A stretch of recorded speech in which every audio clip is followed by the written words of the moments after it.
Transmitter device activated. Coordinates set for Earth 2. Hey everyone, welcome to the Earth 2 podcast, the podcast that explores the origins and development of the DC Comics multiverse and the legacy of their Golden Age characters through the Silver and the Bronze Ages of comics. I'm Peter Watson. I'm Gavin Rizza. And I'm David Steele. Welcome back. Thank you for joining us, and a special welcome to Gavin Rizza. Hello, Gavin. Hello. Hello. Are you well? I am. Excellent. I'm glad to hear it. Gavin's a friend of the show. He's helping us out this week because we have arrived in the 1970s, which means it's the first JLA-JSA crossover of a new decade. And with a cast of thousands, Peter and I probably couldn't manage it all ourselves. Well. Yeah. So Gav's given us a hand. Thank you, Gavin. My pleasure. Now, before we start the 1970 JLA-JSA crossover, and it's not really a team-up as such this time, we have a bit of correspondence to deal with that concerned the last JLA-JSA team-up. We certainly do. We've had an email from Caitlin Higgins. Hi, Caitlin. And Caitlin asks, when I was listening to Where Death Fears to Tread, I wondered about something. Black Canary gets stuck to the ground by Green Arrow's stick-it shaft, but they're in space, so there shouldn't be any ground. They're also all running around and falling onto the ground. But what ground? Did they get transported somewhere that isn't the middle of space or something? We shall never know. Caitlin makes an excellent point because after the email arrived at Earth 2 Podcast Towers, I had a look back at the issue, and it's right. I mean, it goes from them all sort of floating and then the bubble dissolving to them setting foot in some kind of surface. Yeah. But we don't really see where they are. It's like those stories where someone becomes intangible, but they seem to still walk on the ground and walk through walls, but they still use the ground as their base. It's almost as if there's an unknown universal floor that always has to be used. I mean, I remember when in the 90s when Grant Morrison and all that had The Flash, had Wally running through space at points, and they said something about cosmic superstrings or something it was running on. Maybe it was something like that, but Caitlin has made an excellent point. In a way, Kay, you've kind of ruined the story for me. I'm just kidding, but no, it's true. Ruined or enhanced, because now we've got this whole Grant Morrison aspect. It's an excellent point, though, because if they were floating in space, then Canary probably just would have got covered in gloop and wouldn't have been stuck to the floor. But I don't know, did Aquarius create some kind of level platform for them all to fight on or something? I think he did. That sounds like a very Aquarius thing Probably. to do. Yes. It's probably the easiest sort of answer for it, and the only way, frankly, that we'll get any sleep tonight. So, Caitlin, thank you for raising that one. We hope you're going to pay extra special attention to this story, see if you can spot any obvious flaws in that one, and flag them up in case we missed them, and then we'll have a little chat and think about what they could be, probably when we do the next JLA-JSA crossover. Which I've already started planning the bonus content for, but that's just the way my brain works. So, issue 82 of Justice League of America, published on the 11th of June, 1 week before Paul McCartney's 28th birthday, listeners, which ties into a recent episode, which I hope you enjoyed. We certainly did. The 11th of June 1970, it's our 21st Neil Adams cover. Hey! And Peter's going to tell you all about it. Well, it's got a big banner at the top, the usual Justice League of America shield. It's fantastic. The world's greatest superheroes. Down the left-hand side, we have the roll call of the Justice League, which is Superman, Batman, Flash, Black Canary, Green Lantern, Atom, Green Arrow. And we see some heroes, and they're in peril. In the foreground, we have the Earth 1 Flash Barry Allen, the Earth 1 Superman and the Earth 1 Batman, and they're all writhing in pain. It kind of looks like they're busting a move, doesn't it? It does, It looks like they're getting down. Severe air guitar from Superman there. I'm going to be putting a guitar emoji onto that picture of Superman and sticking it in the Instagram story at one point, listeners. Just you wait for it. And behind them on a screen, we see the Earth 2 Flash Jay Garrick, who is coiled in some sort of energy net, and he's in exactly the same painful position as the Earth 1 Barry Allen Flash. Behind Superman, we see the Earth 2 Superman, and again, he's coiled in pain in a kind of energy net, and he's in exactly the same position as the Earth 1 Superman. And behind Batman of Earth 1, we have the Earth 2 Dr. Midnight, who's coiled in some sort of energy net, and he's in exactly the same position as the Earth 1 Batman. What could possibly be happening? And the Earth 1 Superman is saying, whatever's crushing the Justice Society on their Earth is doing it to us on our world. Crikey. That really sells it. It's a beauty. I really like it. But obviously, it really looks like Barry is doing a Jimi Hendrix style fretboard behind the neck, sort of. And Batman just looks like he's out. I mean, I don't want to say what it looks like Batman's doing, quite frankly. It's very interesting. The Dr. Midnight Batman parallel thing there is something we'll talk about once we've done the story. It's very, very interesting. So, Gav, do you like the cover? I like it very much. Oh, good. I'm glad. That helps. Right, we shall leap into the story. Our opening panel has an opening caption that says, Metropolis, Saturday afternoon, one of those summer days that puts peace in the bones and laughter in the blood. Laughter in the Blood sounds like the name of a Nine Inch Nails B-side or something, maybe? A Weird Al Yankovic Bob Dylan album? If you think so. Peace in the Bones certainly sounds like a Weird Al Yankovic, Bob Dylan. Anyway, our opening panel shows three small boys. One's got a newspaper under his arm. I wonder if they're actually some kind of newsboy legion, who can say. Another's got a comic rolled up in his back pocket, because that's what you're supposed to do with them. You're not supposed to wrap them in plastic and never read them. And the little boys, well, they're pointing up to the sky. The first little boy says, "Look, up in the sky. It's a bird. It's a plane." Ah, stupid. Don't you recognize Superman when you see him? He must be going to visit his friends at the Daily Planet. And sure enough, we see Superman flying through the air, hurtling towards the familiar Daily Planet building, that skyscraper with the globe at the top with Daily Planet written on it. Inside the newspaper's city room, reporter Jimmy Olsen is putting the finishing touches on a feature story. He looks up and recognizes his friend and idol. As Superman peers through the open window, Jimmy looks around and says, "Superman, hey, good to see you." and then he says in the next panel, "Watch out, the wall!" and the Man of Steel keeps going. There's a crash as he basically goes right through the wall and out the other side. On and on, the Man of Steel plummets through walls and a steel transmitting tower. The final panel, page 1, there's a whoosh sound effect as Supes collides and breaks the aforementioned steel transmitting tower. Now, I have a transmitting tower. You'd probably be surprised to learn. And because it's mine, it's also a steel transmitting tower. Of course. Supes continues on his almost rampage in the first panel, page 2. And a parked truck. And the pavement. And finally, his momentum exhausted, comes to rest on subway tracks. Yes, all sorts of drama with frooms and blashes and a final flop as he lands on underground train tracks. A couple of chaps stand looking down at him. One of them looks like he probably works for the railways, looking at his cap.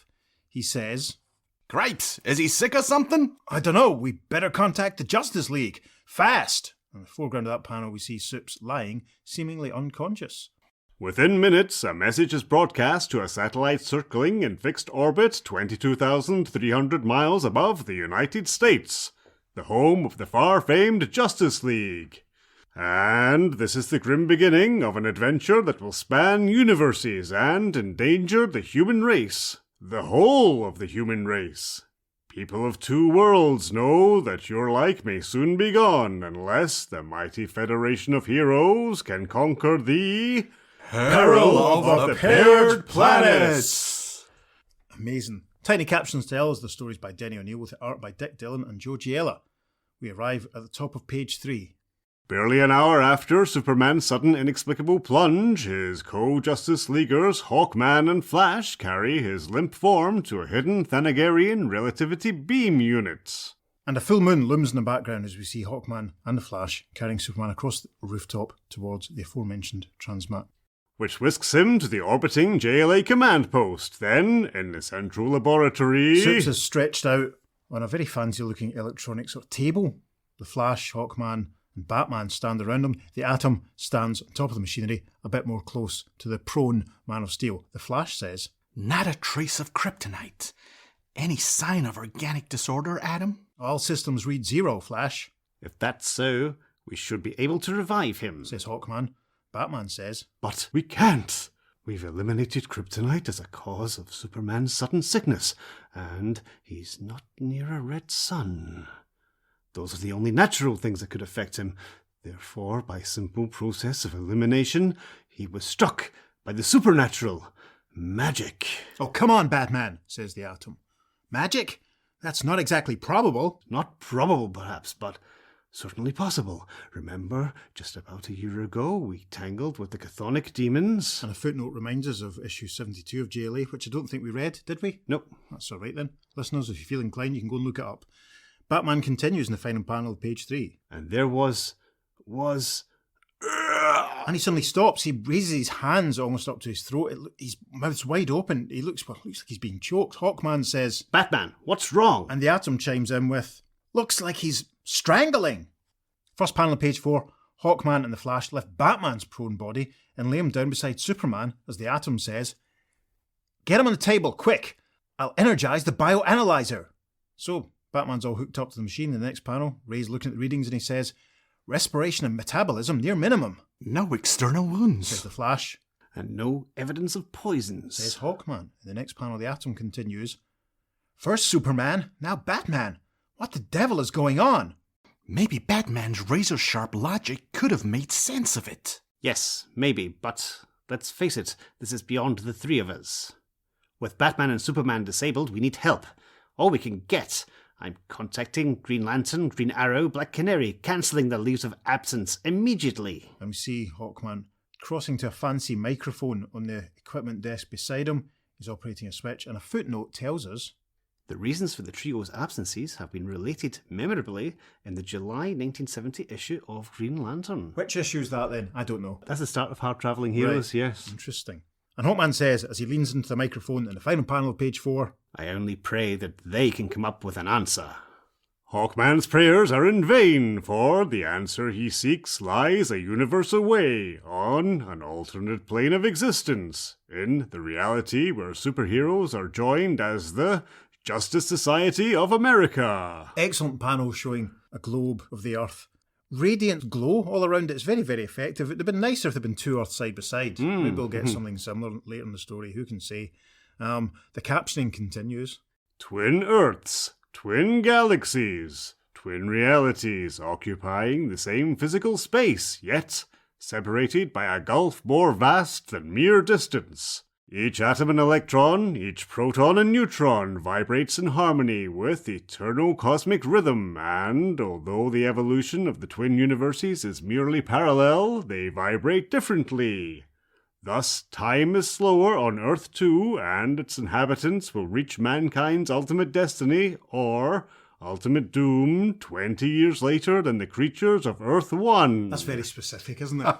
Yes. Almost like Peter's delighted that Denny Neal has given him so much to say in this issue. It's quite good. It gives me a bit of a break, to be honest. It's good. That little caption obviously relates to the sort of acceptance that Superman of Earth 1 and Wonder Woman and all that sort of developed roughly at this point, 20 years after their Earth 2 counterparts. I like that. Some more captioning. Vast though the gulf is, it can be breached, and has been. Every 12 months, the temporal matrices of the Earths come together briefly. For 21 days, superpowered men and women can cross to the other existence. Can, and have. So, the Justice League and Justice Society have often met and teamed to fight extraordinary menaces which have threatened both. And we get a lovely panel running out page 5, which is basically a bit of a flashback as opposed to the events of JLA 29 and 30. Batman punching out Owlman and Wonder Woman punching out Superwoman.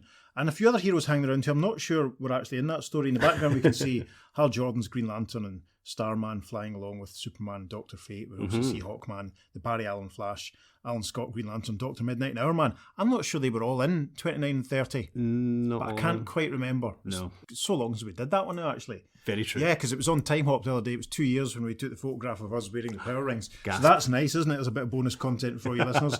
As the podcast develops in real time, we arrive at the top of page 6 now. There is one, however, who is not quite a member of either group. Of any group, because he is not human. Not quite. No, it's not the Seventh Doctor, sadly. It's blooming Red Tornado. Oh no! Can't stand Red Tornado at this point in his career. Sorry, I'm opinioning. This is a nice panel, though, of Red Tornado and his twisty legs flying through space, as he's saying. This is where the Red Tornado belongs, in the cold of space where nothing lives, including me, who'd say a robot is alive. Certainly not the Justice Society. Oh, they're kind enough, like they'd be to a lost puppy. I've got superpowers, intelligence, everything except humanity. One thing I wish I didn't have, emotions. Oh, chin up, lad, it could be worse, eh? He's the ultimate cheer-up goth. His flight through space is arrested in panel 3 because he's come across a very, well, what does he say here? Huh? A spaceship? And it didn't come from Earth? It must be invaders. I wish you said it must be the invaders. Ah. But sadly, That crossover's never that's going to happen. Still a few years away. Yeah, let's try and describe the spaceship. There's a big sort of red ring. There's a central structure. There's some wings. It's all kind of stuck together. It looks like the sort of thing that they might have made out of a couple of hair dryers and a couple of bits of shower rail for season 3 of Blake 7. Reddy flies up around it in panel 4 of page 6, saying, Oh boy, this is my chance. I'll single-handedly stop the aliens, then everybody'll have to like me. Then the final panel of page 6, Reddy is struck by a burst of pink energy which comes from the spaceship. He cries, Yay! and then a voice from inside the spaceship says, We have halted the attacker. Excellent. Bring him aboard. And then we're inside the vessel in the first panel of page 7. And we get a look at Reddy's captures. They have blue skin, little antenna, weird eyes, and huge open mouths. Quite scary. They wear sort of pink, reddish robes. In the first panel, Red Tornado is being pulled in through an airlock. One of the aliens is saying, It appears to be a thinking machine, Creator 2. Excellent. We may make use of it. Subject it to the Vibrex. We don't see Creator 2 at this point, but we'll see him in a couple of panels. Panel 2, Reddy, seemingly unconscious, or as unconscious as a robot can be. He's lying in front of a bit of fancy-looking scientific equipment. The alien above him is saying, Incredible, Creator 2. The double rhythms already exist. We need make only the slightest of alterations. Need I say excellent? Do so at once. The next panel, the alien is, well, it looks like he's unscrewed the top of Red Tornado's head. This is really disturbing. Mm-hmm. He's holding it up almost like he's holding up a basin, like as if he was Oliver Twist asking for more. And we get the first proper look at the person he's talking to. Creator 2 wears blue robes, high collar. He's a large blue, bald, domed forehead, blue skin, very distinct wide features, has his hands clasped in front of him. The alien with the antenna, his lackey, says, Explain to this lowly servant, Creator 2, what hope we to accomplish? As you know, we have a contract to build a new planet to our client's specifications. To do this, we must build our own elements. And to do that, we must release tremendous amounts of energy. Indeed, so much energy that we need destroy 2 planets to accomplish it. My instruments show that 2 proper-sized worlds coexist in different dimensions here. We need but bring them together, bridge the vibration separating them, and the collision will destroy both and give us our energy. Final panel of page 7, the alien is poking about inside Red Tornado's head. This is horrible. Might stick it on the socials, it's pretty cool. Alien says, And how may we accomplish this? By attuning a being to both sets of vibrations. The thing you have before you is already attuned. In the first panel of page 8, we see the alien sliding just what looks like a metal panel into the openness of Reddy's head. It's very disturbing. It kind of suggests that there's nothing actually in Red Tornado's head. I don't want to think about that too much. We'll see if any other Red Tornado stories in the future contradict this. Perhaps might get a cutaway schematic. Creator 2 continues. Simply put the harmonizer plate within it. So I have Creator 2. That's obviously what that metal plate is then. It's the harmonizer plate. Take it to the transporter. So this apprentice is doing. We see him starting to move Reddy's body. In the final panel of this little sequence of 3 at the top of page 8, we see Reddy being cast out into space as Creator 2's voice from inside the spaceship says, And set the coordinates for a spot exactly between the dimensions. Caught in an eddy between the void occupied by Earth 1 and that of Earth 2, like a magnetic drawing them closer and closer, the Red Tornado rests, an unwilling, unconscious instrument of certain doom. This is another cracking panel, just Reddy in the void being surrounded by jagged blasts of yellow lightning. Very, very effective. So, first panel of page 9 now, listeners. Meanwhile, back at Creator 2's ship... Yes, we can see about half a dozen of the antennaed aliens all standing as Creator 2, who's not really, it seems, physically in the room. He's surrounded by sort of golden aura. It could be a projection, or maybe he's just disembodied. It's very odd. But he's looking at a very big television screen. And as he does so, he's saying, I foresee only a single possible difficulty, There exists a number of natives with extraordinary powers. They know themselves as the Justice Society. I have thoroughly scanned them and discovered their individual weaknesses. Yes, this big picture on the telly, that famous, is it a Dick Dillon drawing of the JSA on one side and the JLA on the other that was published, about a year or so ago, around about that one. It shows the assembled members of the Justice Society. Significantly, we don't see Black Canary, but we do see Superman, Batman, right? This is supposedly Batman of Earth 2, and we can see that there's a yellow oval around his chest symbol. Gosh. So perhaps he tried it out once or twice. I don't know. I don't know, but it certainly blurs the edges for some of the Brave and Bold stories we're doing in a moment. The next row has Our Man, The Flash, Wildcat, Mr. Terrific, Johnny Thunder not wearing a bow tie, Starman, Dr. Fate, we then see Red Tornado and the Spectre, and down the front it's Green Lantern, the Atom, Wesley Dodds, the Sandman, Wonder Woman, the Robin of Earth 2, Dr. Midnight, and Hawkman. Creator 2 continues in the next panel. I have incorporated countermeasures in these web snares. You need but use them in the normal way. Yes, and what we see hovering in mid-air between Creator 2 and his little alien lackey, well, as Pete described in the cover, it's a form of energy net. Certainly some netting. It's glowing with a yellow aura, and there's little bits that sort of stretch out from it. They look kind of weird. I think we're going to get a bit of an explanation for them, though. The alien is saying, "Why?" asks this humble mendicant. "Will we need them?" Possibly, because 5 of you must journey to the planet's surface and plant these matrix correctors in specified places. These will ensure the proper type of explosions when the barrier sunders. We get a closer look. It's almost like a weird sort of fungal jellyfish that is on a sort of tendril coming out of the main body of the energy net. It has little hands of its own, and it looks like it's grasping a very small little green bottle. It looks like something that was wrapped around John Pertwee in Spearhead from Space, perhaps. It's the sort of thing that you would see a giant version of in the sort of end papers of an early 70s Doctor Who annual. Yeah. And a drawing of John Pertwee would be sort of going like this. And miming listeners, you'll have to picture it for yourself. Anyway, panel 4.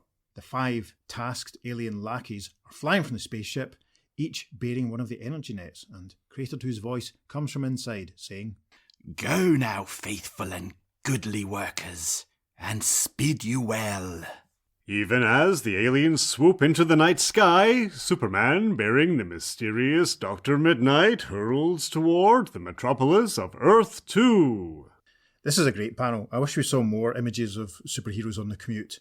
Dr. Midnight says, "Thanks for the lift. Anything to oblige a fellow Justice Society member, and anyway, your base is only 1,000 miles out of my way. It'll only take 4 seconds. And that long because you don't dare go full out with a passenger." Superman looks up in the first panel of page 10, and he sees the 5 aliens from Creator 2's spaceship flying down. The Man of Steel says, "Invaders! My telescopic vision shows extraterrestrials descending through the atmosphere, and the trajectory of one will put him in a city just below us. I'll leave you here to wait for him while I go after the others." It's a great panel showing Superman and Dr. Midnight alighting in a very messy alleyway. There's a dustbin at the front. If you took part in the dustbin lid drinking game when we were doing the Spectre a few months ago, you can take a drink. Dr. Midnight says, "Okay, I'll see you soon." Panel 3, we see Dr. Midnight walking towards a telephone booth. Kids, you might not know what a telephone booth is. Ask your parents, ask your grandparents. And as he walks towards this now defunct form of communication, the Doctor is thinking, Never a dull moment. It may be some time before the bug-eyed monster or whatever it is arrives. So I'll enter this phone booth, and not to change my clothes, but to call the Justice Society's answering service and alert the rest of the gang. And we see Dr. Midnight lifting the receiver and putting a coin into the slot, which is something that we all used to do back in the olden days, kids, but you probably never have to. Amazing. There's a caption for the final panel of page 10. While Midnight dials, Earth 2's Action Ace closes with Creator 2's Sly Servant. Yep. Soups flies up towards the alien and its antenna with the net stretched out, and as the alien spots Superman flying towards him, it thinks, "As the Master predicted, a Justice Society member seeks to apprehend me. I'll permit him to get a bit closer. Now, I loose the specially treated snare web," and he throws the net towards Superman, who's flying towards it, arms wide open, and he says, "It's apparent you've never been to Earth before, or you'd know a silly collection of threads can't hold me. and he struggles because the net has wrapped itself around him, and the little fungal jellyfish type guys on tendrils are starting to swirl around him.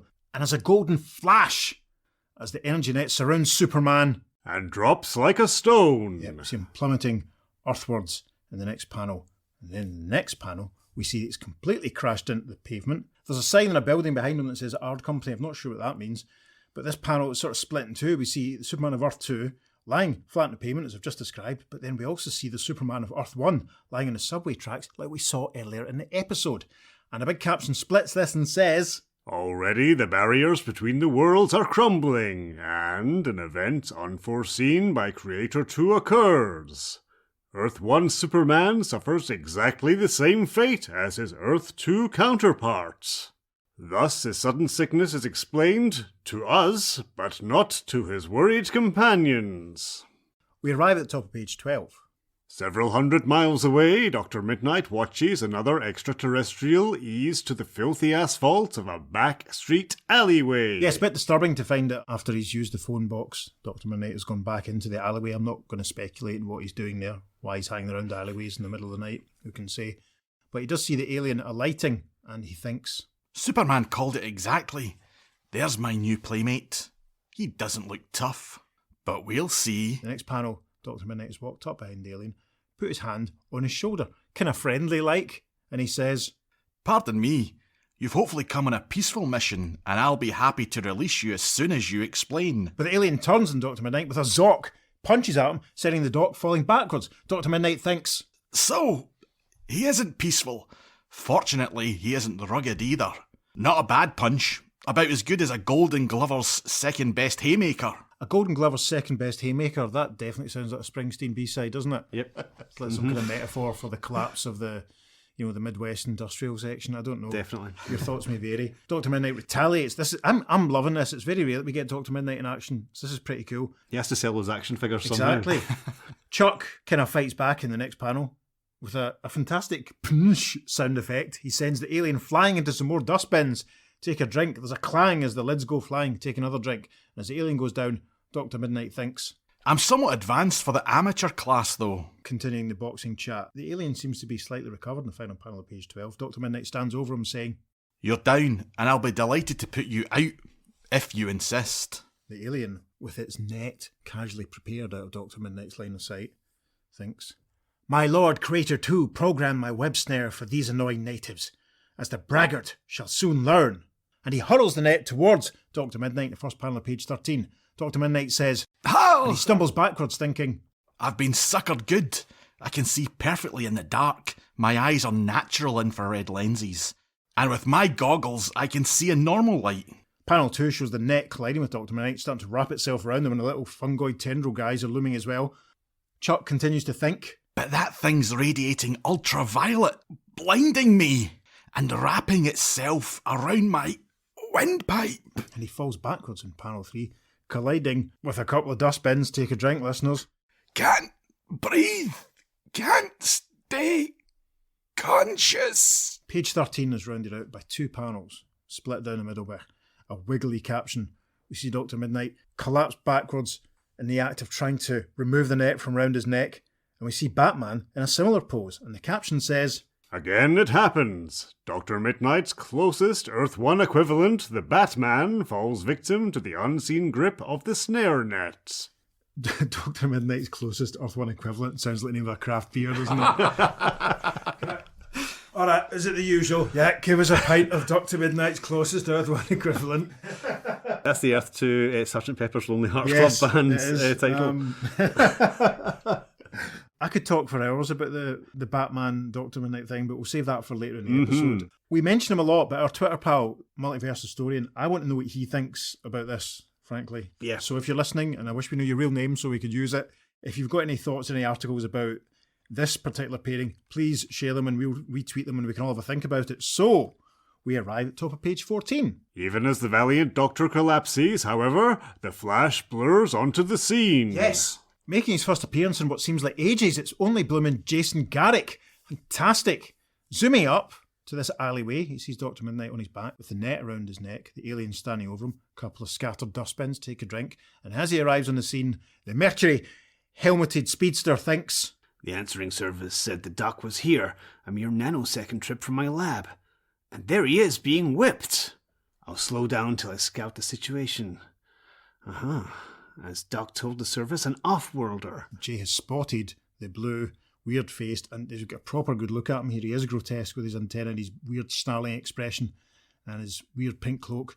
Jay continues to think. Don't know exactly what he fights with, so I'll toss some confusion his way. And the next panel, Jay extends his arm as if he's going to shake hands. Greetings, friend. Want to be taken to my leader? And the alien thinks, another Justice Society, and I have no more weapons. And the next few panels are terrific as Jay runs rings round the alien, making him dizzy. And as he does so, the Flash says, Pardon me, you're looking in the wrong direction. I'm behind you. That is, in front. I mean on the left side, right side, back, front. Love that. Found panel on page 14, not only for the fact that Jay's boots are yellow, it's a little colouring thing that happens every so often. I think it just looked good. Anyway, the alien gets exasperated in the first panel of page 15 and says, stand still, please! Jay's not having it as he zooms around, but we realise in this point they're actually being watched on a screen by Creator 2, who's still sort of floating in midair on his spaceship, and he has a microphone and a cord, which is very interesting. So either it's karaoke night on his spaceship, or he's not quite as powerful as we thought. He still needs technology to communicate with his slaves. Very interesting. Creator 2 is saying, attention, Nugget and Caramel. Your brother Cashew is having difficulties at planetary coordinate XX909-3rd-20th. The next panel shows the aforementioned Nougat and Caramel, who must be a couple of the aliens, flying through the air, and Creator 2's transmission coming through in the radio receiver that one of them's carrying. We hear his voice saying, proceed to his assistance immediately. To hear is to hasten, splendid moulder of environments. We return to the Flash, panel 3, page 15, as he punches out the guy we now know is called Cashew, and with a quop sound effect, he goes flying as Jay says, now that I've got your little head spinning, I'll stop it, as you stop Dr. Midnight. Panel 4, the Flash is down on his knees beside Dr. Midnight, reaching towards him, and he thinks, the Doc's pulse is still strong. Apparently that glorified spiderweb is keeping him in dreamland. I'd better not touch it until I find out.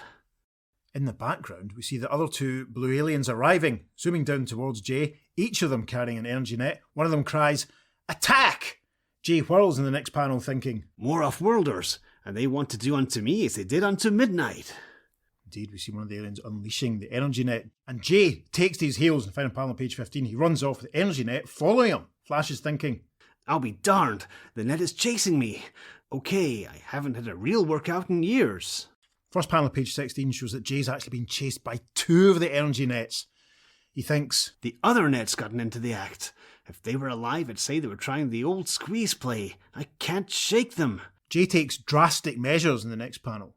So I'll just vanish by vibrating between the molecules of the pavement into the underground conduits. And we see, as he vibrates into the ground, that the two energy nets collide with each other. Jay's thoughts continue as he re-emerges in the next panel. And out again.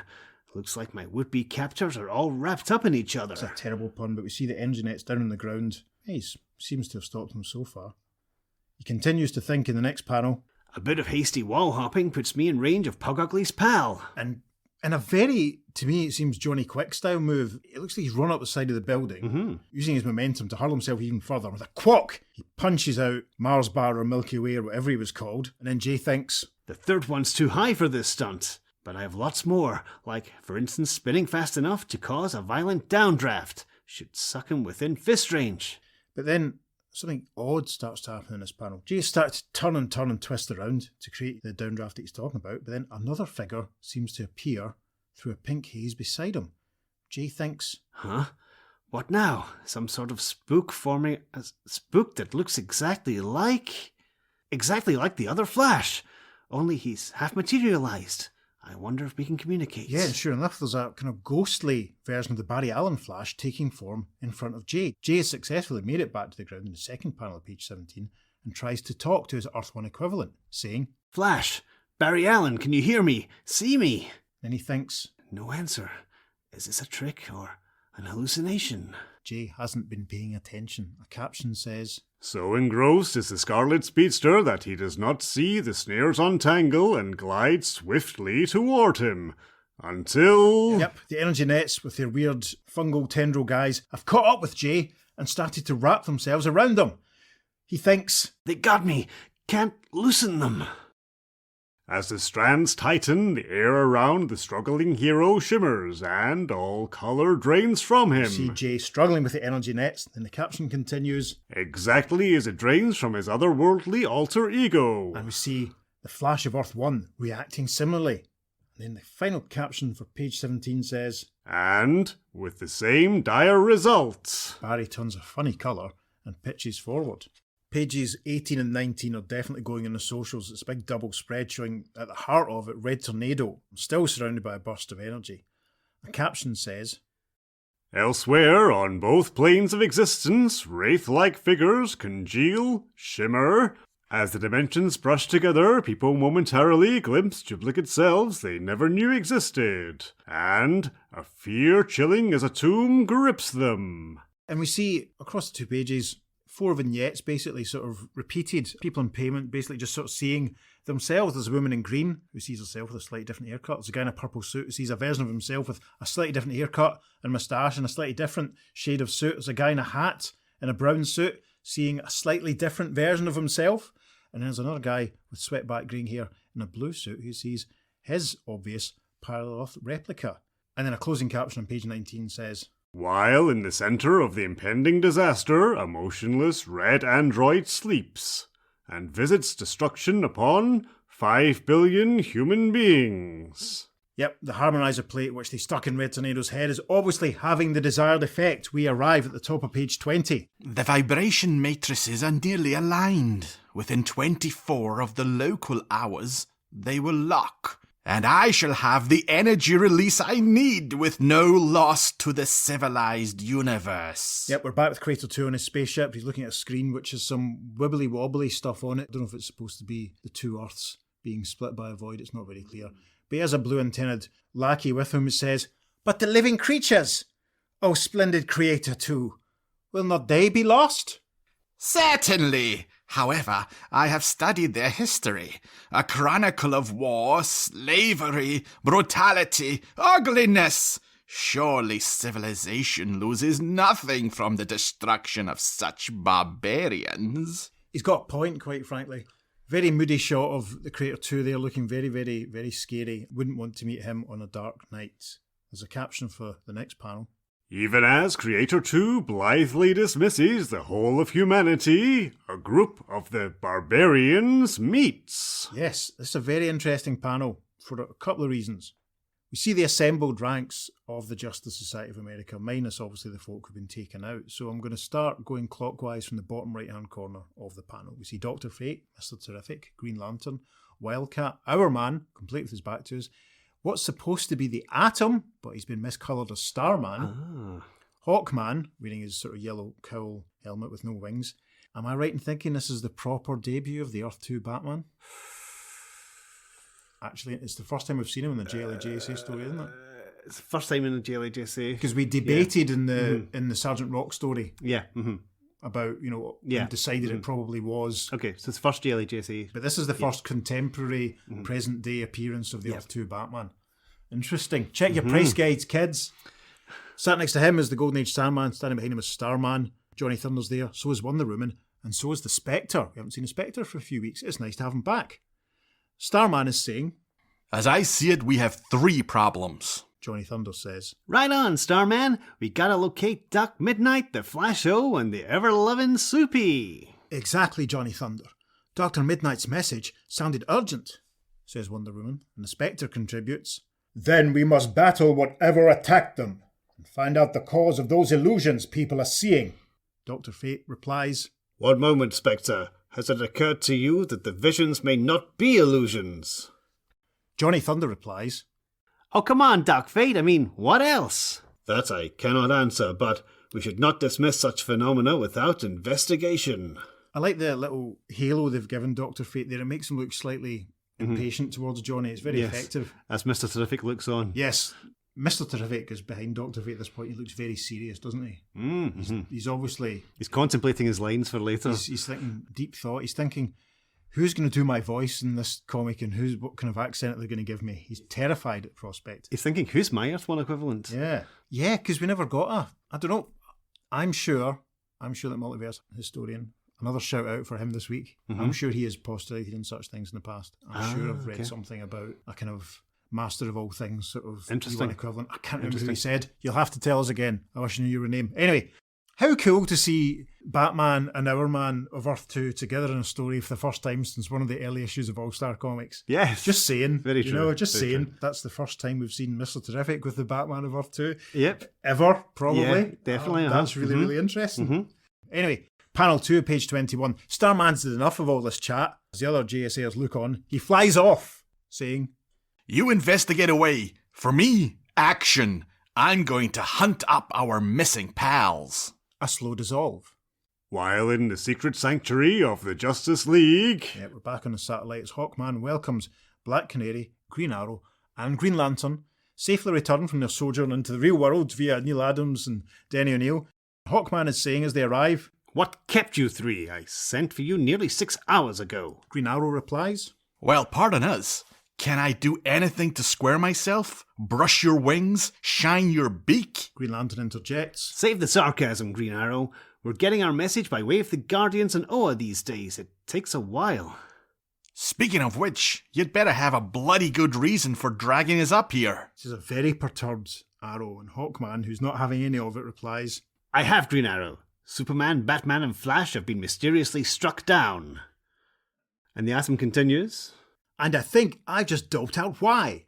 Final panel of page 21 shows the Atom standing with a big paper printout from a computer, and he's saying, I've been feeding data into the computer, including the day, month, and time, and those news reports we've been getting about ghosts appearing. The answer is Earth 2. Something pulling it into our dimension, or vice versa. Green Lantern replies in the first panel of page 22. Your theory is easy to check, Adam.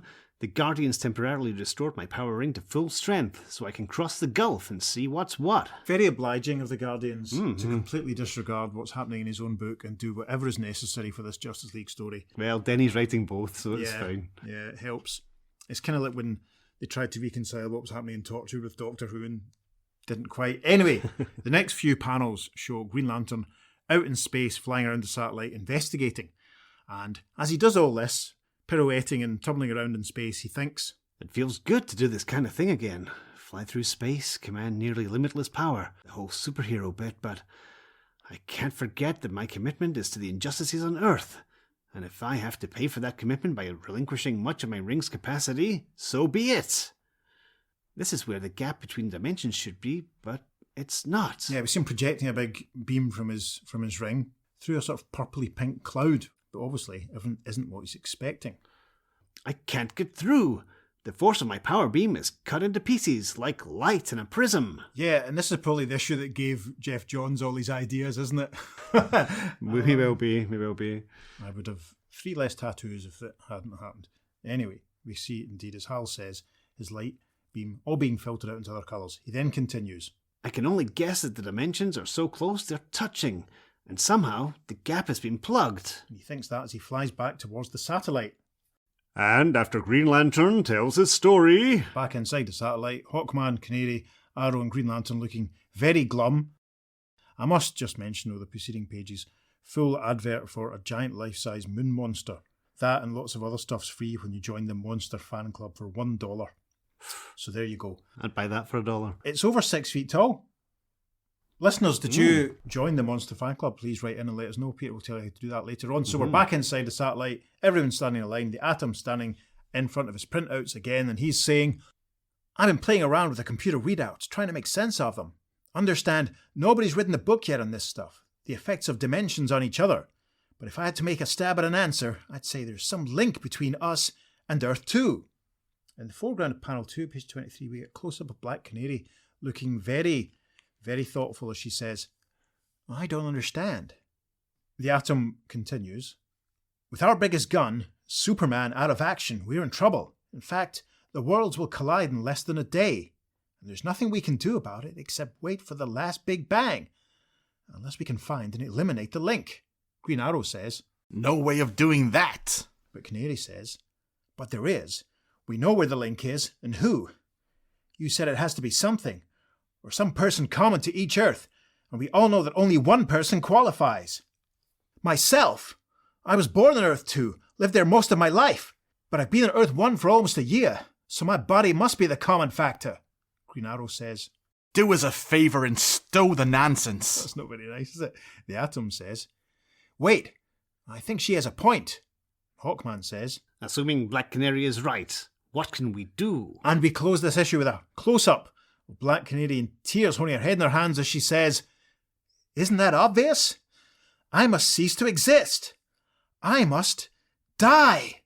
And the final caption, JLA82 says, Thus the stage is set for a mistake certain to cause the most monumental tragedy of all time. Will it come to pass? Only our next issue knows for sure. Gosh. The rest of this page is taken up with a DC house ad for All-Star Western and The Witching Hour, so that's nice. Gentlemen, that was JLA issue 82. Gav, what did you think? Tremendous. The one thing that stuck out for me was just how unnecessarily sarcastic and angry Green Arrow was towards the end there. I don't know what's going on. He's in the huff, isn't he? Yeah. Even just to be, I mean, he's at this point, you know. He was enjoying his hard travelling. Yeah. Yeah. We've talked in recent episodes about the developing relationship between him and Black Canary, but if he carries on like that, he's going to get nowhere. That was quite nasty the way he spoke to her. Perhaps there could be an alternate suitor for her coming up in a forthcoming episode. Yes, I wonder if her attentions will be taken elsewhere. That's a good point, Pete. The only thing that stood out for me right from the start is it looks like Reddy has stolen Magneto's costume. Yes, this version does look quite similar. Yeah, I know what you mean. I wonder if that was one of the reasons why they changed it. I've said many times that I can't stand him at this point because it's just moan. Self-pity. He sounds like me in my early 20s. Sounds like me full stop, quite frankly, but he gets much more interesting when he gets the stripy trousers and the weird sort of, arrow thing on his forehead. He becomes much more interesting. My main thing that I want to talk about is that little scene of the JSA assembling. That was the first appearance, the first definite, unarguable appearance of the Batman of Earth 2. I know when we did Brave and Bold with Sergeant Rock recently that we kind of debated and we agreed it's probably most likely Batman of Earth 2, but that was his first appearance ever in a comic with Mr. Terrific. The first time we'd seen him in the same story as the Golden Age Sandman, probably since the 1940s. So that was very, very exciting. The Atom was so excited to put on the wrong costume. Maybe he put the wrong costume on to celebrate. The Atom, he's a weird fish. It's nice to see everyone all assembled, even if they all didn't get lines at this point. Yeah. Because there's a few of these guys we don't see very often going forward in a lot of the team-ups. But, I mean, it's undoubtedly him. He's sat there with his arms folded conspicuously. No yellow oval around his chest. The bat symbol's a lot larger, more defined. The ears and his mask are shorter than what by this point we're starting to see on the Earth 1 Batman. So it's all very interesting. It's very exciting because, I think the first time he crops up as that slightly speculative detective comic story we did ages ago. But it's nice to sort of see him. It'll be interesting to see how often we see him going forward. Yeah. The pin-up picture of the JSA is quite interesting because, as you said, Johnny Thunder, who's always wearing a bow tie, isn't. He is actually wearing just an ordinary tie. Yes. And Bats has a yellow oval. Yeah. It's weird. Was it an artist's impression? Who knows? And we've got Red Tornado right in the middle there, and basically he's the one that neither team really wanted. So can you blame them? I don't know why he's there. Maybe he just turned up and thought, right, okay, let's just might cheer him up. Let's just do this. Okay. Let him stand here. Yeah, go on, you can stand here then. Go on. Poor Reddy. Nobody likes him. The other thing I thought was funny and slightly distracting was the revelation that some of the aliens were called things like, was it nougat and caramel? Yeah. Other confectionery centres are available. It's very funny, but I question why. Why? I was a bit, come on, Denny. That kind of breaks up is that just meant to amuse and divert? I don't know, but it's a bit. Just a joke for the adults who get it. That's it. Breaks up the drama a little bit. As did Red Tornado's empty heads. That's freaky. Yeah. Genuinely freaky. Yeah. Because you think there'd be some kind of computer or something. Yeah. Like when they open up Data's head in Star Trek and you see all these bits and stuff inside. But no, nothing there whatsoever. No, and Spectre turned up there without his Journal of Judgment in hand, which is the last time we saw him in Spectre issue 10. Yes, we'll talk a little bit more about the Spectre's presence there when we do the next issue. And yeah, it makes me wonder how much of this was planned, or was it just made up as they went along? The 21 days a year thing, that's unusual. I think we had a reference to that in the last one as well. Maybe not that exact time frame, but there was a reference to a finite time where the dimensional barrier was weakened, so they could transfer over. But obviously, that doesn't affect people at Red Tornado or the Flashes. They just travel across. Yeah, whenever. I mean, I'm sure I've got a memory of other stories where they talk about that sort of thing. And that's why it explains why they have their meetings in the summer. Yeah. Because the vibrational barriers are weaker or something, so it's easier for them to cross over. Yeah. Something like that. I'm not sure. We'll need to wait and see or pay attention, see if anything like that pops up. And the counterparts of Citizens popping up is like a flashback to issues 46 and 47, the Antimatterman story. Yes. Where the same thing happened. Yeah, which is pretty cool. I mean, I think I was moaning last time about how cosmic it all was without any real sense of the involvement for the day-to-day people. But we should talk about who Dr. Midnight was paired with. Yes. Fascinating. Maybe there isn't a Charles McNider on Earth 1 at all, even if he wasn't a costumed hero. Yeah. That's interesting. I mean, are they unique? Maybe it's because the Batman of Earth 1 doesn't have an Edinburgh accent. It could be. Could be. Although, yeah. No, I mean, it is interesting because I suppose on surface characteristics, they do have the heroes who operate at night and all that sort of thing going on. It's a shame there's never a Batman Dr. Midnight Brave and the Bold, actually. That would have been a lot of fun. Oh, yeah. Uh-huh. But it's interesting because we do see Superman, who's ostensibly the same guy, being affected. And we see regular people in the street meeting their contemporaries, but also, maybe does this answer a question? Is there an Earth 1 Jay Garrick? Was there an Earth 2 Barry Allen? It's their powers are the thing that links them. So maybe that's an interesting thing to think about. It's the characteristics, I think. The interesting thing about this is it does tie into all the conversations we've had recently about Earth 1 Wildcats and Earth 1 Vigilantes and such things as well. Yes. I mean, this would have been a great opportunity to have shown to the get Earth that 1 debate Wildcat out of the and the way. Earth 2 Wildcat or the Yeah, 2 Vigilantes. I can't remember, is Wildcat in the assembled JSA photograph? Yes, he is, right, that's right. Yeah, it would have been quite funny to see the two Greg Sanders both going, but maybe when we write our DC comic, yes, we can have that. Elsewhere, there can be a regular cutaway series called Elsewhere on Earth 2. Yep. When we show all these off-camera scenes from the JLA JSA team-ups. And we'd obviously have to meet our own counterparts. Exactly. Yeah. My counterpart has long flowing blonde hair. Hopefully, if there's any justice in the cosmos. The last tiny point I'll make before we move on to the letters. Interesting that there's no actual meeting between any of the JLA and JSA proper. Jay is a bit of an image of a Flash, a vision of Barry, but that's about it. It's just we see them all being affected, but at this point in the story, they haven't yet met up. I will talk more on that when we do issue 83. Excellent. Awesome. Right, now, the letters for this issue are from issue 86 of Justice League of America. JLA mailroom. I shall read the first letter. It goes like this. Dear editor, notwithstanding the awful cover on GLA 82, right, well, I respectfully disagree with that right away.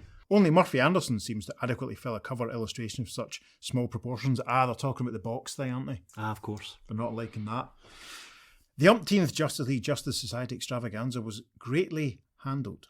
Now that he has shaken away all camp inclinations, author Denny O'Neil has been turning out some of the best scripts in comicdom. It's those little extra touches that chiefly determine the success or failure of a particular storyline. For instance, we readers have been clamouring for more of Red Tornado. Well, I haven't. And that's just what Denny's given us. Red Tornado in his greatest, most meaningful role. A thing with a soul searching for a place to belong, who unwittingly becomes a dire threat to the world in which he momentarily had found sanctuary. And then there was that scene in which the JSA members who had not seen action in the story banded together to discuss the security of their fellow members. Gardner Fox never seemed wholly able to account for the whereabouts of missing JSA members. After all, they're not as active as their JLA counterparts. That's a good point, and I'm sure it's one that we've made in the past, wondering where everyone else was while this was going on. Welcome to was the sarcasm of Green Arrow, the beauty of Black Canary, and the outer space daring do of Green Lantern. By the way, Denny O'Neil has handled the Guardians of the Universe far more greatly than any of his predecessors. But what I enjoyed most about Peril of the Paired Planets was the aliens. For the past several issues, O'Neill has employed aliens, and I have loved them all. They are not just black and white caricatures or evil because they are aliens, they merely are aliens. The results of their culture is what threatens Earth. Our correspondent then goes on where he talks about how effective he thinks the aliens in this story are. He makes reference to a story called The Iron Standard by Lewis Padgett. But because this is already going to be quite a long episode, we're going to cut this down a little bit. It does talk about how the aliens can't really be seen as good or bad. They're just indifferent to Earth's welfare. I think they are actually bad because they're basically trying to destroy two universes to build their own world. Well, to Earth. Only to Earth, not two universes. It's still right, smart arse. It's still going to have quite a negative impact on two universities, though, isn't it? Absolutely, We always yes. know in these things that it always ends up all universities being threatened. Anyway, the letter concludes, all things considered, I wish I could go out on a limb and predict that Peril of the Paired Planets will be acclaimed as the most favourably received JLA JSA spectacle yet published. I don't think it will. That's from Jim Vecchio, Bridgeport, Connecticut. Editorial response? If only the acclamations were so. But unfortunately, an occasional so-so missive hits us. So, says the editor. And our second letter goes like this. Dear editor, 'twas once a time when I would look forward to the annual Justice League Justice Society team-up with eager anticipation. Why? Because they were double-issue stories. Now I view them with mild abhorrence. Why? Because they were double-issue stories. The difference is in the change of connotation of the term double-issue story. Once it meant that a plot was so full of action that the author could not cram it all into one issue. Now it means that a plot is so full of padding that the author cannot cram it all into one issue. Admittedly, Denny O'Neil is a good writer. He has injected personalities into the characters that he worked with. It's always the same kind of personality, sort of smug and sarcastic, but personalities nonetheless. And he's taken direct steps to realign superhero stories with their mother form, science fiction. Thus he couples realism with fantasy, which is kinda hard to do, besides sounding funny. And he has done a good job. He can think up exciting storylines as well as his predecessors ever could. His only problem is that he's a bit too glib in getting them into words. Take Justice League of America 82, for example. Why I'm saying for example, that's what I started writing this letter about. The first 4 pages are totally unnecessary because they are recounted again later on in the story. So they were added for effect. I've always considered 4 extra pages of action in a story worth more than a 4-page splash. Page 5 adds a few interesting points to the Earth 2 legend, but are irrelevant now, maybe. Creator 2's explanation of why he is going to destroy Earth is needlessly drawn out, and his subservience manner of speech is cornier than it is original. The flight sequences are far, far longer than they should be, so that by page 23, the very foe has only begun to be defined by the heroes. Page 24 was reserved for the cliffhanger, thus one issue of the serial is gone with very little accomplished. The JLA and JSA haven't even teamed yet. I disagree with that slightly. Because all the Peril's been set up.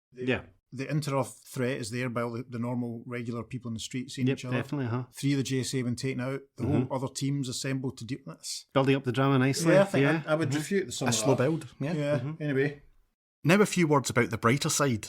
O'Neill has taken the old taboo doll device, one of my favourites, and applied it to an unexpected place. Between Earths 1 and 2. This can be and is becoming the basis for a fascinating tale. But it can't stay that way because within the next 24 pages, a turning point must come in the rampage of the real menace, Creator 2. Another interesting point, which may not be developed well enough, concerns Creator 2's words on page 20, panel 2. I have studied their history, a chronicle of war, slavery, brutality, ugliness. Surely civilization loses nothing from the destruction of such barbarians. If his civilization is so peaceful that he can say such things about ours, maybe he can teach us a lot. True, he wants to kill us, but we're mere animals to him, and how much thought do any of us give to squashing an ant or setting a mousetrap, if only for our own comfort? I know that many people will be offended by being used so in such analogy, but that's my philosophy in a nutshell. I remain as unimportant as an ant. Bernard G. Williams, San Pedro, California. Well, I disagree with Bernard because I spent 15 minutes today trying to get a fly to go out my kitchen window without having to smack it, so I don't know. Interesting points, Bernard, but I think we disagreed on some of them. Yeah, quite a few of them. Pete's going to do the next letter. Yes, this is not quite as bad as Bernard's, but let's see how we got on. Dear Editor, these days, in the midst of the character revolution, when everyone in comics is finding riots in reality and everything that is not credible or relevant is discarded as trivial, Justice League 82 was a most welcome throwback to pure science fiction. I have nothing against relevance or depth of character.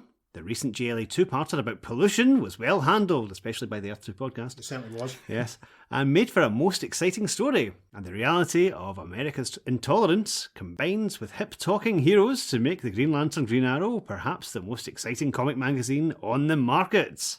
Some might say it's bringing in the Bronze Age. Hey, that's our commentary. There we go. But when these elements are mishandled, as they often are, they degenerate a story to at best poor, at worst disgusting. An example is the recent story of Snapper Carr's betrayal of the JLA, which all but destroyed an otherwise likeable character who had been with us from the very first JLA adventure. Now I have to pause there. Likeable character, Snapper Carr. I've never minded Snapper. I loved him in the Tom Pyre Hourman series, but he was basically just Rick Jones in Captain Marvel, really, at that point, wasn't he? Yeah, he was the OG Rick Jones, really. Yeah. That's fine. Anyway, back to the letter. But pure good science fiction, where we know and trust all the characters, where we let the author take us on a flight of pure fancy to anywhere from a sub-microscopic world to another universe, has returned to us for a half story at least in JLA 82. At last again, we have a Gardner Fox type story where whole worlds are threatened with complete annihilation by a maddeningly brilliant plot. But this time around, at the hands of a new crew, there are a few interesting differences. The artwork is not Mike Sikowski, and while solely a value judgment on my part, probably because I saw the JLA being born at the hands of Sikowski and Bernard Sachs, I have never quite felt that any artist team other than Sikowski-Sachs was right for the JLA. Nonetheless, Dylan Giella do a credible job, and I enjoy watching Giella get better every time he sets pen to paper. Second, the characters, all mentally competent for a change this issue, are more enjoyable now under Denny O'Neill's direction. Gardner Fox's characters were not really characters at all, but rather superpowers. That is, Flash was nothing more than a person who could run at super speed, Green Arrow nothing more than a master archer, etc. Now though, when Green Arrow can sarcastically offer to polish Hawkman's beak, we know something has changed somewhere. I just hope GA doesn't get mad at the Atom someday and squash him. But the third difference between Science Fiction 1970... That sounds like a great show. Science Fiction 1970. But the third difference between Science Fiction 1970 and the Science Fiction Gardner Fox is that this cliffhanger really is a cliffhanger. With the recent rewriting of the rulebook concerning deaths, banishings, betrayals and tragedies of superheroes, anything is suddenly possible. Black Canary might very well die next issue. Likewise, for all we know, O'Neill just might find it fit to wipe out the entire Justice Society and Earth 2 while he's at it. Well, I can only wait till next issue to find out the answer to these dilemmas and to be treated to another issue of straight imaginative science fiction. Now that Denny O'Neil has run most of the characters through some type of identity crisis, flash forward there, or neurosis, or outright insanity, I hope that we can return to more of this type of imaginative travelling to other worlds, and that's from Edward Broderick from Arlington Heights, Illinois. Editorial response to that is, odd that you should mention insanity, odd that you should mention in identity crisis, as Peter said. Yeah. For next issue's Mike Frederick, anyway, that's just talking about the next issue, not the one we're talking about. The final two letters in issue 86 are broadly positive, and they both speculate on what might happen to Black Canary in the next issue, given that obviously she is just recently transferred over to Earth 1. So that's probably the best point to leave this episode. Indeed. Do join us again next week. We'll find out what happens in part 2. But before we do that, of course, thanks to Gavin for joining us. Indeed, yes, My thank pleasure. you. I do hope you'll come back next week and do some more voices. Fingers crossed. Yes. Pete, say, you've got a lot of things you usually say at this point in an episode, don't you? I certainly do. Now, if you've enjoyed having Gavin on and you want to write him some fan mail, you can email us at theearth2podcast@gmail.com. Make sure you follow us on social media because we'll be putting up lots of bonus material for this and indeed every episode that we do on Facebook and Instagram. We're at the Earth2 Podcast, and on Twitter we're at podcast_Earth2. Yep, be sure to check out the socials. There's not a huge amount for these ones. You might get the foreign covers if you're lucky. You'll get some panels, definitely. I'm really selling it. Anyway, the worlds are in peril. Black Canary fears the worst. What's going to happen next? Join us next week. Same bat time, same bat channel for The Earth2 Podcast. Transmatter cube activated. Return coordinates set for Earth Prime.